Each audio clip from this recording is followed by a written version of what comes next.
அனைவருக்கும் வணக்கம். இது உங்கள் மூவி ஸ்பாட். இன்றைக்கி நம்ம வீடியோவில் பார்க்க போகிற படம் சர்வம் தாளமயம். சரி வாங்க கதைக்குள்ளே போயிடலாம். ஓப்பனிங் சீனில் பார்த்தீங்க அப்படின்னா நம்ம ஹீரோ அவங்க அப்பா அம்மாவை கூட்டிகிட்டு சர்ச்சுக்கு போகிறாரு. அங்கே என்ன வேண்டிக்காங்க அப்படின்னா நம்ம ஹீரோ வந்து எக்ஸாம் எழுத போகிறாரு. அதனால் சர்ச்சில் வேண்டிட்டு அந்த பெண்ணை வாங்கிட்டு எக்ஸாம் எழுதலான்ட்டு வெளியே போய் பார்த்தா ஒரு பேனர் வச்சுக்கிட்டு இருக்காங்க. நம்ம ஹீரோ ஆக்சுவலாக பார்த்தீங்க அப்படின்னா தளபதியோட தீவிரமான ரசிகன். அதனால் வந்து ஃப்ளக்ஸ் எல்லாத்தையுமே பார்த்துட்டு டேட்டோ எல்லாமே போட்டிருக்காங்க.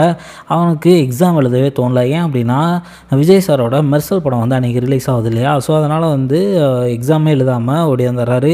அதோடு மட்டும் இல்லாமல் நம்ம ஹீரோ ட்ரம்ஸ் எல்லாம் பயங்கரமாக வாசிப்பார். அதுக்கப்புறமேல கட் பண்ணால் ஹீரோ அவங்க 2 பேர் ஃப்ரெண்ட்ஸ் வந்து ஒரு போஸ்டரை வந்து கிழிச்சிட்றாங்க. அவங்க ஃபேன்ஸ் எல்லாம் வந்து அடிக்கிறதுக்கு வரும்பொழுது நம்ம ஹீரோவை தலையிலேயே அடிச்சிட்றாங்க. அடித்ததுக்கப்புறமேலு அந்த நற்பணி மன்றத்தோட தலைவர் வந்து அவங்கெல்லாம் கூட்டிகிட்டு போயிட்டு நம்ம வீட்டுக்கு மேலே வந்து நர்சஸ் இருக்காங்க, அவங்ககிட்டே ஏஞ்ச் பண்ணிக்கலாம், ஏன் அப்படின்னா போலீஸ் கேஸ் ஆகிடுச்சு அப்படின்னு சொல்லுவாங்க.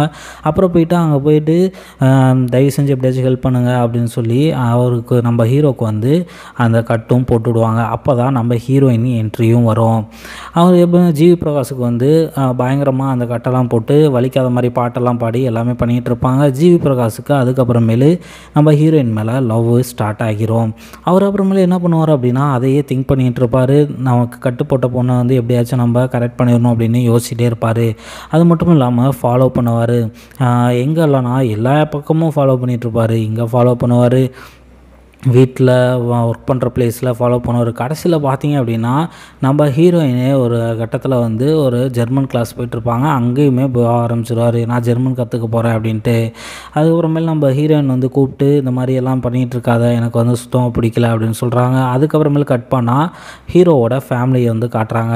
நான் வந்து சும்மா இல்லை, நான் வந்து நற்பணி மன்றத்தில் ஒரு மெம்பராக இருக்கேன் அப்படின்னு சொல்லிட்டு அந்த விசிட்டிங் கார்டை வந்து கொடுக்குறாங்க. நம்ம ஹீரோட ஃபேமிலி எப்படின்னா அவங்க அம்மா வந்து சூப் வைக்கிறாங்க. அவங்க அப்பா வந்து பார்த்திங்க அப்படின்னா ஒரு பழங்கால இசையை வந்து மறக்கக்கூடாது அப்படின்ட்டு அந்த தவில் செய்வாங்க இல்லையா, அந்த மாதிரி ஒரு மிருதங்கம் செய்கிற தொழிலாளியாக இருக்கார்.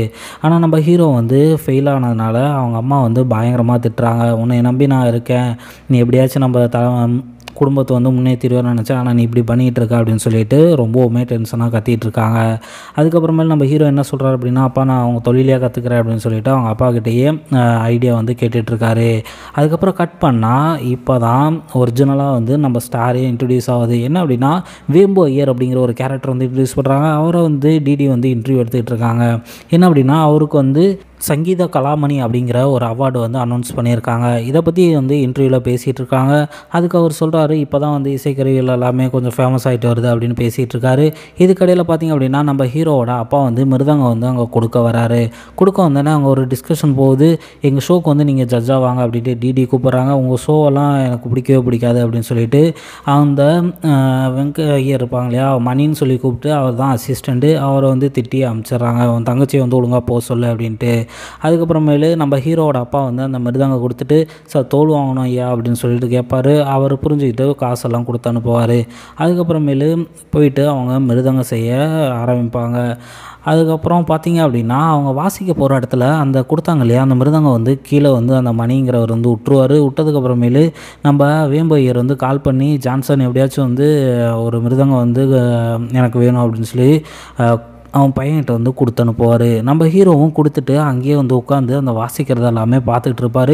இவர் ஆக்சுவலாக பார்த்திங்க அப்படின்னா ட்ரம்ஸ் வாசிக்கிறதெல்லாம் ஆல்ரெடி இன்ட்ரெஸ்ட் இல்லையா, அதனால் இந்த மிருதங்கம் வாசிக்கிறது எல்லாமே கேட்டு ரொம்பவுமே ஷாக்காக வர்றாரு, ஆச்சரியமாக பார்க்குறாரு.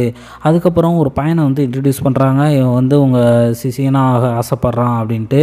அந்த பையன் இருந்துட்டு அமெரிக்காவில் படிக்க இதெல்லாமே கேன்சல் பண்ணிவிட்டு இங்கே வர்றதா வந்து ஒரு முடிவு எடுக்கிறான். நம்ம ஹீரோவும் அதே சமயத்தில் வந்து நான் வந்து மிருதங்க கற்றுக்க ஆசைப்படுறேன் அப்படின்னு வந்து சொல்லிகிட்டு இருக்கான். அதுக்காக அந்த வேம்பு ஐயர் வீட்டுக்கு முன்னாடி போயிட்டு நான் மிருதங்க கற்று ஆசைப்படுறேன், அவரை வந்து கூப்பிடுங்க அப்படின்ட்டு அந்த மணியிட்ட கேட்கும் பொழுது நீ எல்லாம் இங்கே வர தகுதியே இல்லாதவன் அப்படின்னு சொல்லிட்டு அவனை அடித்து துரத்தி விட்றாரு. நம்ம ஹீரோ என்ன பண்ணுறாரு அப்படின்னா அந்த சின்ன பசங்க நடந்து போயிட்டுருப்பாங்க, அவங்க ட்ரம்ஸ் அடிச்சுட்டு போவாங்க இல்லையா, அதையெல்லாம் வாங்கி ஒரு திறமையை காட்டுவார். காட்டினோடனே வேம்பு ஐயர் சத்தத்தை கேட்டு வெளியே வருவார். வெளியே வந்துட்டு நம்ம ஹீரோ கிட்ட கேட்டுட்ருப்பார், எதுக்கு இப்படியெல்லாம் பண்ணிகிட்டு இருக்க அப்படின்னு. ஐயா நான் உன்கிட்ட எப்படியாச்சும் சிசினாக சேரணும், எனக்கும் வந்து மிருதங்கம் சொல்லித் தருங்க அப்படின்னு சொல்கிறாரு. சொன்னதுக்கப்புறமேலே இதெல்லாம் உனக்கு செட் ஆகுது அப்படின்னு சொல்லிட்டு வேம்பு ஐயர் வந்து கதவை சாத்திட்டு போயிடுறாரு. போனதுக்கப்புறமேலு ஹீரோ வந்து அங்கேயே இருக்கார், எங்கேயுமே போகாமல். அவர் எங்கெங்கெல்லாம் போகிறாரோ அங்கே எல்லாமே ஃபாலோ பண்ணுறாரு. ஏன் அப்படின்னா அவருக்கு வந்து அந்த இசை மேலே ரொம்பவுமே ஆர்வம் அதிகமாக இருக்குது. அதனால் அது எப்படியாச்சும் கற்றுக்கிட்டாகணும் அப்படின்னு சொல்லிட்டு எங்கே போனாலுமே போகிறாரு. அது குறிப்பாக ஒரு கோயிலுக்கெல்லாம் பூணூல் வந்து மாற்றுறதுக்காக வேம்பையர் வந்து போவார். இவரும் வந்து சட்டையெல்லாம் கழட்டிட்டு உள்ளே போக ட்ரை பண்ணுவார். ஆனால் வாசல்லே நிறுத்திடுவாங்க. அதை எல்லாமே நோட் பண்ணிகிட்டே இருக்க வேம்பையர் வந்து வெளியே வரும்போது நம்ம ஹீரோவை பார்க்குறாரு. உனக்கு என்ன தான் வேணும் அப்படின்னு வந்து கேட்குறாரு. கேட்ட உடனே நம்ம ஹீரோ வந்து சொல்கிறாரு, எனக்கு எப்படியாச்சும் உங்கள்கிட்ட சிசியனா சேரணும் அப்படின்னு சொன்னோன்னே, சரி வா நாளைக்கு வந்து வீட்டுக்கு வந்துடு அப்படின்னு சொல்கிறாரு. இவனெல்லாம் வரவே விடாதீங்க அப்படின்னு சொல்லிட்டு நம்ம வேம்பையரை அசிஸ்டன்ட் சொல்கிறாரு. சரி எனக்கு தெரியும், நீ வேலையை பாரு அப்படின்னு சொல்லிட்டு வேம்பையரும் கிளம்பிடுறாரு. நம்ம ஹீரோவும் அடுத்த நாள் மிருதங்கத்தை எடுத்துகிட்டு அந்த இதுக்கு வந்து போகிறாரு. போயிட்டு ப்ராக்டிஸ் பண்ண ஸ்டார்ட் பண்ணுறாரு. நம்ம ஹீரோயினுக்கு வந்து இதுக்கிடையில் ஒரு பிரச்சனை வருது. என்ன அப்படின்னா ஒரு குழந்தைக்கு பிளட் தேவைப்படுது. அதனால் வந்து அந்த கார்டு, மக்கள் இயக்கம் கார்டு இருக்கு இல்லையா, அதை யூஸ் பண்ணி நம்ம ஹீரோவுக்கு கால் பண்ணி பிளட்டு வந்து தேவைப்படுது அப்படின்னு சொல்லுவார். உடனே அவன் ஃப்ரெண்ட்ஸ் எல்லாம் கூட்டிகிட்டு வந்து பிளட்டு கொடுக்க ஆரம்பிச்சிருவாங்க. பிளட்டு கொடுக்க ஆரம்பித்த உடனே நம்ம ஹீரோயினையும் வந்து பேச ஆரம்பிப்பாங்க. நான் வந்து முன்ன மாதிரி இல்லை, இப்போ வந்து நான் ஒரு குருக்கிட்ட வந்து இசை கற்றுக்கிட்டு இருக்கேன் அப்படின்னு சொல்லிட்டு சொல்லுவாங்க.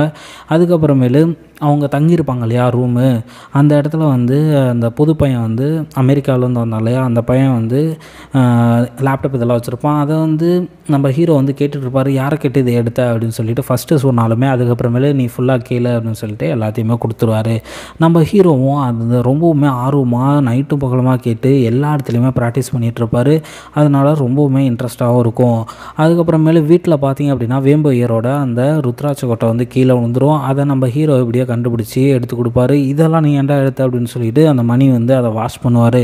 வாஷ் பண்ணிவிட்டு வேம்பையர்கிட்ட கொடுக்கும் பொழுது யார் கையில் இது கிடச்சிச்சு அப்படின்னு கேட்கும் பொழுது நம்ம ஹீரோவை கை கட்டுவாங்க. ஜிவி பிரகாஷை கை கட்டினோடனே அவர் வந்து இந்த நீ வச்சுக்கோ, இது உனக்கு தான் சொந்தம் அப்படின்னு சொல்லிட்டு கொடுத்துட்டு போயிடுவார்.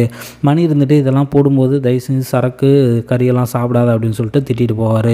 ஸ்டார்டிங்லேருந்தே அவருக்கு பிடிக்கல இல்லையா, அதனால் ஹீரோவை ஏதாச்சும் நோண்டிகிட்டே இருப்பார். சொல்லப்போனால் அவர் கையிலேயே ஒரு கல்லை தூக்கி அடிச்சிடுவார். அதனால் கை ஃப்ராக்சர் ஆயிரும். அப்போ தான் வந்து வேம்பையருக்கும் அந்த மணிங்கிற அசிஸ்டண்ட்டுக்கும் சண்டை வர ஆரம்பிக்கும். நீங்கள் வந்து கற்றுக் கொடுத்து பாருங்கள், அப்போ தெரியும் என்னோட எவ்வளோ கஷ்டப்படுறேன் அப்படின்ட்டு. அப்போ எனக்கு கற்றுத்தர தெரியாதுங்கிறியா அப்படின்னு சொல்லிட்டு நீ வெளியே போ அப்படின்னு சொல்லி அந்த மணியை வந்து துரத்திடுவார். அதுக்கப்புறம் வேம்பையரே கற்றுக் கொடுக்க ஆரம்பிப்பார். அப்போ தான் புரிய வருது, மணி சொன்னது கரெக்டு தான், உங்களெல்லாம் வச்சுட்டு ஒன்றும் பண்ண முடியாது அப்படின்னு சொல்லிட்டு திட்டி அனுப்பிச்சிடுறாரு.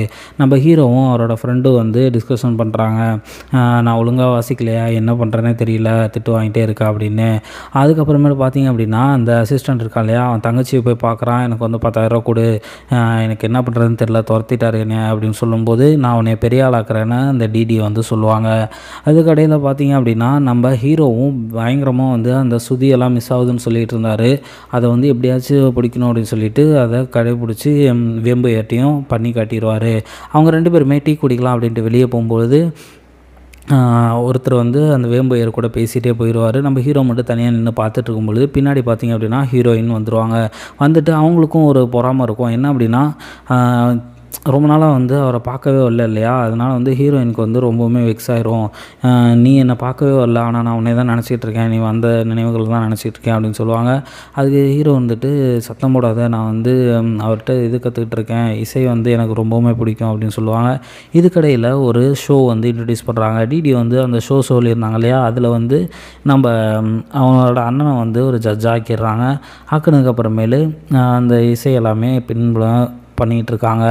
மாலில் பார்த்தீங்க அப்படின்னா அந்த ஒரு கச்சேரி நிகழ்ச்சி வருது, அதில் எல்லாமே தப்பாக பாடுறாங்கன்னு சொல்லிட்டு இருக்கும்போது ஹீரோயின் சொல்லுவாங்க, நீங்கள் போய் பண்ணி பாருங்கள் அப்போ தான் தெரியும் அப்படின்னு சொல்லும்போது அவங்க 2 பேருமே ஸ்டார்ட் பண்ணுறாங்க. ஹீரோவும் அவரோட ஃப்ரெண்டும் பயங்கரமாக பர்ஃபார்மன்ஸ் பண்ணி எல்லா ஆடியன்ஸையும் கவர் பண்ணுறாங்க. டிடி வந்து அந்த அமெரிக்கா பையன் இருக்கா இல்லையா, அந்த பையன்கிட்ட சொல்கிறாங்க, அவன் பாரு நந்தா நீ வந்து யோசிச்சுப்பார், உனக்கு ஒரு பெரிய கெரியர் குரோத்தே இருக்குது, நீ வந்து என்னோடய கச்சேரியில் வந்து ஜாயின் பண்ணிக்கோ அப்படின்னு சொல்லிட்டு அந்த சேனலில் வந்து பார்ட்டிசிபேட் பண்ணுன்னு சொல்கிறாங்க. இதை கேட்டு நந்தாவும் வந்து அந்த காஸ்டியூம் இதெல்லாம் மாற்றி ஜாயின் பண்ணலான்னு போகும்போது தான் தெரியுது அந்த சேனலில் டெலிகாஸ்ட் ஆகிறத வந்து தமிழ்நாட்டிலையும் டெலிகாஸ்ட் ஆகுன்ட்டு. இது எல்லாமே தெரிஞ்சுக்கிட்டு அவர் நேக்காக வந்து ஓடிடுறாரு. நான் இதில் எதுவுமே தெரியாத நம்ம ஹீரோ வந்து அவருக்காக வந்திருப்பார். ஒரு கட்டத்தில் டிடி வந்து நேக்காக பிளான் பண்ணி அவரை எப்படியாச்சும் வாசிக்க வச்சுருவாங்க.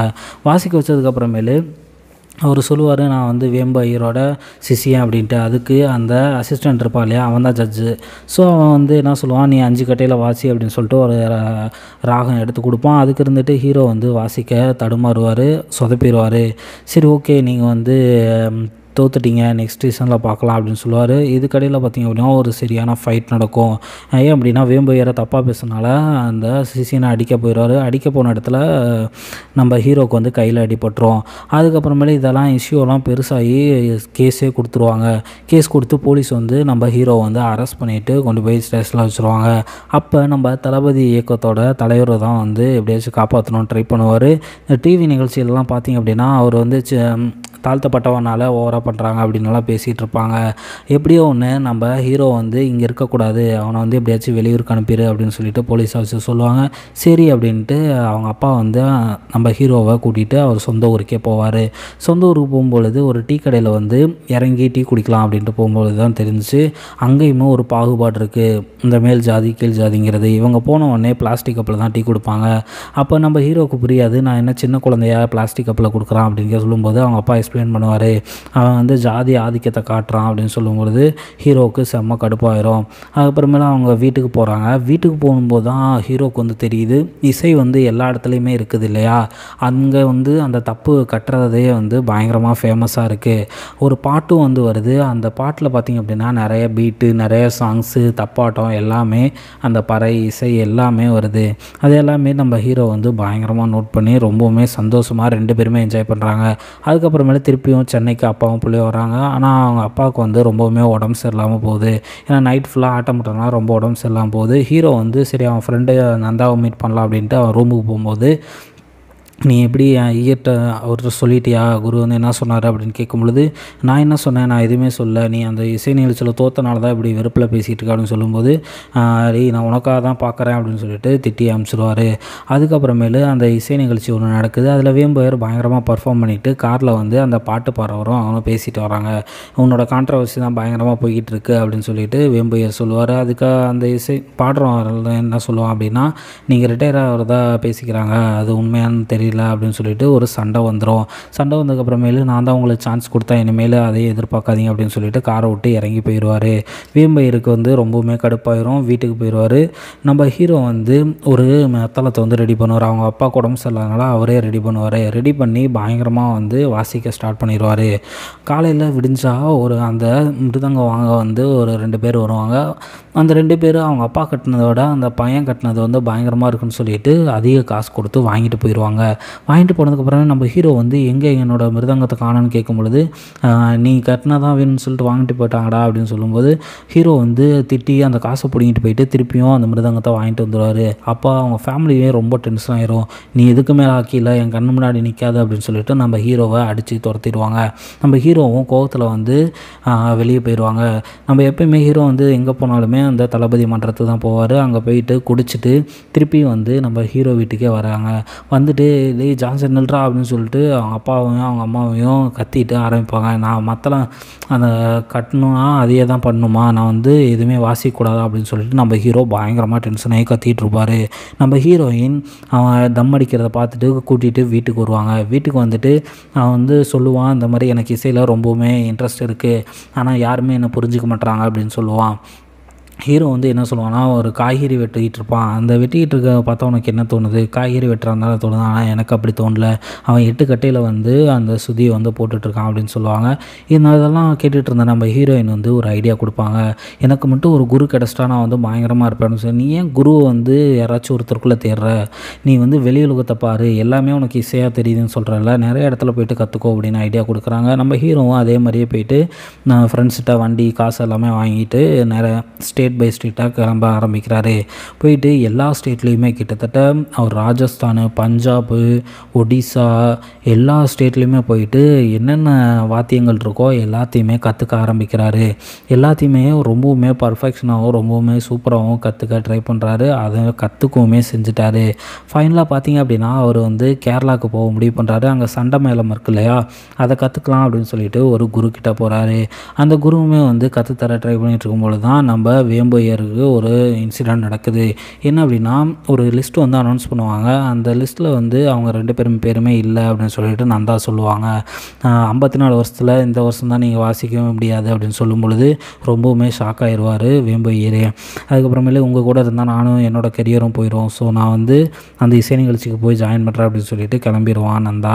போனதுக்கப்புறமேலு அவங்க ஒய்ஃபும் வேம்பையர் வந்து டிஸ்கஷன் பண்ணுவாங்க. நீங்கள் உங்கள் இசையை வந்து இங்கேயே வச்சுருக்கீங்க, யாருக்காச்சும் சொல்லிக் கொடுத்தா தானே யூஸ் ஆகும், நீ என்ன பீட்டருக்கு சப்போர்ட் பண்ணுறியா அப்படின்னு சொல்லிட்டு வேம்பையர் கேட்பாங்க. அப்படி தான் வச்சுக்கோங்க அப்படின்னு சொல்லிட்டு விட்டுருவாங்க. அந்த இசை நிகழ்ச்சியும் நடக்குது. அதில் பார்த்தீங்க அப்படின்னா பார்ட்டிசிபேட் பண்ண பயங்கரமாக எல்லாருமே முயற்சி பண்ணிகிட்ருக்காங்க.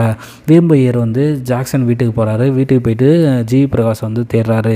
ஜி பிரகாஷ் தான் அங்கே சண்டை மேலே கற்றுட்ருக்காரு இல்லையா, அங்கே ஃபோன் பண்ணி என்ன பண்ணிகிட்ருக்க அப்படின்னு கேட்கும்பொழுது அந்த குருக்கிட்ட பேசணுன்ட்டு ஃபோனு கொடுக்குறாங்க.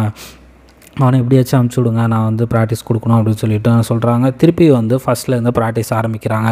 ப்ராக்டிஸ் ஆரம்பித்ததுக்கப்புறமேலு ராத்திரி பகலமாக ப்ராக்டிஸ் ஆரம்பிக்கிறாங்க. ஹீரோக்கு கையில் வர அடிபட்டிருக்கு இல்லையா, அதுக்கு வந்து இன்ஜெக்ஷன்லாம் போட்டுட்டு எனக்கு மன உறுதி இருக்குது, என்னால் ப்ராக்டிஸ் பண்ண முடியும்னு சொல்லிட்டு பயங்கரமாக ப்ராக்டிஸ் பண்ணுறாரு. அதுவும் ராத்திரி பகலமாக ப்ராக்டிஸ் பண்ணி அந்த இசை நிகழ்ச்சியில் எப்படியாச்சும் ஜெயிக்கணும், நம்ம குருவுக்கு வந்து நம்ம பேர் வாங்கி கொடுக்கணும் அப்படின்னு வந்து நினைக்கிறாரு. அதே மாதிரியே அந்த இசை நிகழ்ச்சியில் பார்ட்டிசிபேட் பண்ண போகிறாரு. அங்கே நம்ம சிசியன் அவர் ரவி இருக்கார் இல்லையா, ரவியா மணி இருக்கார் இல்லையா, அவர் வந்து நீ உன்னையால யாராங்க விட்டது அப்படின்னு சொல்லிட்டு அடிச்சு துரத்த ட்ரை பண்ணுறாரு. நானும் வருவேன் அப்படின்னு சொல்லிட்டு டிடி வந்து இது ஒரு நம்மளுக்கு ஃபேமஸ் தான் விடு அப்படின்னு சொல்லிட்டு விட்டுருவாங்க. அதுக்கப்புறமேலு ஷோ வந்து ஸ்டார்ட் ஆகுது. ஸ்டார்ட் ஆனோடனே எல்லாருமே பர்ஃபார்மன்ஸ் பண்ண ஆரம்பிச்சிடுவாங்க. நம்ம ஹீரோவும் பர்ஃபார்மன்ஸ் பண்ணுவாங்க. மொத்தம் 4 ஜட்ஜஸில் 3 பேர் நல்ல மார்க் கொடுப்பாங்க. அந்த இவர் மட்டும் நல்லா மார்க் தரமாட்டார். சங்கீதா சாம்ராஜ் இந்த கிராண்ட் ஃபினாலேயில் வந்து 2 பேர் வந்து பார்ட்டிசிபேட் பண்ணுவாங்க. யாருன்னு பார்த்தீங்கன்னா நம்ம ஹீரோவோட ஃப்ரெண்டு நந்தா இருக்கார் இல்லையா, அவங்க 2 பேர் தான் மாற்றி பேட்டில் பண்ணுவாங்க. இதுக்கடையில் அந்த ஜட்ஜஸ் வந்து முடிவு பண்ணுவாங்க, நெக்ஸ்ட் ரவுண்டு வந்து கற்றுக்கிட்டதை பண்ணுறது மேட்ரு கிடையாது, புதுசாக வந்து பண்ணணும், அவங்களுக்கு தான் டைட்டில் அப்படின்னு சொல்லுவாங்க. அதுக்கடையில் ஒரு ஃபைட் வந்து நடக்குது. இது வந்து அந்த ஹீரோவுக்கும் அந்த ஹீரோ ஃப்ரெண்டுக்கும் கிடையாது, வேம்புக்கும் மணிக்கும் உண்டான ஃபைட் அப்படின்னு சொல்லிட்டு அந்த மணி வந்து சொல்லுவார். சொன்ன உடனே 2 பேருமே பேட்டில் ஸ்டார்ட் பண்ணுவாங்க. ஸ்டார்ட் பண்ணோடனே பயங்கரமாக நம்ம ஹீரோ வந்து எல்லா மியூசிக்கும், அதாவது யோசிச்சு வைப்பார் இல்லையா, எந்தெந்த ஸ்டேட்டுக்கு போகணுமோ எல்லா மியூசிக்குமே பயங்கரமாக வாசித்து மக்களையுமே ரொம்பவுமே அட்ராக்ட் பண்ணிடுவார். பண்ணதுக்கப்புறமேலே எல்லாருமே முடிவு பண்ணிடுவாங்க, இன்க்ளூடிங் நம்ம அந்த இவர் மணி இருக்கார் இல்லையா, வேம்புவோட சிசியன், அவருமே வந்து எந்திரிச்சு கைத்தட்டி அவருக்கு வந்து 10 மார்க் கொடுப்பாங்க. இது கேட்ட நம்ம வேம்பையர் வந்து எந்திரிச்சு போயிடுவார். ஏன் அப்படின்னா அவர் சொன்னதை வாசிக்கல அப்படின்னு சொல்லிட்டு எந்திரிச்சு போயிடுவார். அப்போ தான் வந்து அவருக்கு வந்து புரிய வரும், இசைங்கிறது வந்து ஒரு குறிப்பிட்ட இது கிடையாது, எல்லாமே கலந்ததான் இசை, இது வந்து உன்னோட வெற்றி, நீ வந்து கண்டிப்பாக வந்து ஒரு வாசிப்பு நிகழ்ச்சியில் வந்து வாசிக்கணும் அப்படின்னு சொல்லிட்டு அட்வைஸ் பண்ணுறாரு. அதுக்கப்புறமேல பார்த்தீங்க அப்படின்னா பெருமிதமும் பற்றான் உன்னை நினச்சி அப்படின்னு சொல்கிறாரு. கட் பண்ணால் கிளைமேக்ஸில் நம்ம ஹீரோ எப்படி வேம்பையர் வாசித்தாரோ அதே மாதிரியே வாசிச்சுட்ருக்காரு. இந்த படம் ரொம்பவுமே ஸ்லோவாக ஸ்டெடியாக கான்ஃபிடண்ட்டாக